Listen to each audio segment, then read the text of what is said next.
নিঃশ্বাস নিতে পারি না। আমার বুক ভারী হয়ে আসে। আমার একমাত্র ভাই এই দেশের জন্য শহীদ হয়েছে। শেষ পোস্ট করেছিল আমার ভাই।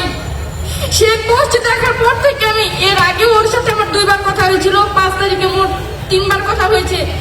একবার কথা হয়েছে তখনও দৌড়াদৌড়ি করে আমার সাথে কথা বলতেছে। আমি বললাম যে তুই কোথায় আছিস? বলে আমি রাস্তায়, কারণ আমি জানি আমার ভাই আন্দোলনে যেত। আমার ভাই মানারত ইন্টারন্যাশনাল ইউনিভার্সিটিতে তৃতীয় বর্ষের স্টুডেন্ট ছিল। আমার ভাই খুবই মেধাবী ছিল। আমার ভাইকে ওর ভার্সিটির ওর ডিপার্টমেন্টের টিচার আইনস্টাইন নাম দিয়েছিল। আমার ভাই এত মেধাবী ছিল। আমার ভাই পাশাপাশি একটা সার্ভিসিং সেন্টার করেছিল আশুলিয়াতে। ও নিজে ওখানে থেকে নিজের পার্ট টাইম জব করে এবং নিজের সার্ভিসিং সেন্টারে টাকা দিয়ে নিজের পড়াশোনা নিজে চালাতো। তো আমার ভাই আশুলিয়ায় আশেপাশে যে স্পটগুলোতে আন্দোলন হতো সেখানেই অংশগ্রহণ করতো।